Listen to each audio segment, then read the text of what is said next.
সেদিন গড়িয়াহাটে গিয়েছিলাম জামাই ষষ্ঠীর বাজার করতে। সবার জন্য কেনাকাটা কমপ্লিট।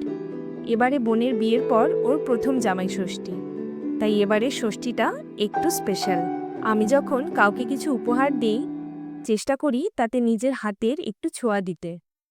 অনেক দিন ছবি আঁকা হয় না, সময়ের অভাবে কিংবা বলতে পারো ইচ্ছের অভাবে। আজকাল আমরা ইন্টারনেটের যুগে মোবাইলে এত ব্যস্ত হয়ে পড়েছি যে নিজের শখ, যেমন ছবি আঁকা, বই পড়া, এগুলো আর হয়ে ওঠে না। যখন আমাদের মন খারাপ হয়, একটা ভালো বই যেমন মন ভালো করে দিতে পারে, আবার যখন তোমার মন খারাপের কথাগুলো তুমি কাউকে বলে উঠতে পারবে না, তখন রং তুলির মাধ্যমে সেই না বলা অনুভূতিগুলো তুমি ক্যানভাসে ফুটিয়ে তুলতে পারবে। ছোটবেলায় রবিবারের কথা মনে পড়লেই আমার প্রথমেই মনে আসে সেই আর্ট ক্লাসের কথা। ঠিক সকাল ৯টায় আমি আর আমার বোন দুজনে মিলে চলে যেতাম সেই আর্ট ক্লাসে।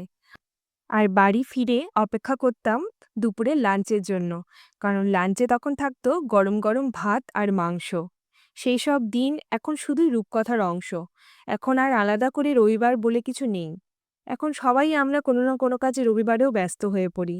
কিন্তু কে বলতে পারে আমাদের জীবনটাই হয়তো একটা রূপকথাই বটে। অনেক মনের কথা আজ বলে ফেললাম। এত কথা বলতে বলতে আমার গিফট প্যাকিং প্রায় কিন্তু হয়েই এলো। এবার ব্যাগ প্যাকিংয়ের পালা। চলো তবে, বাই।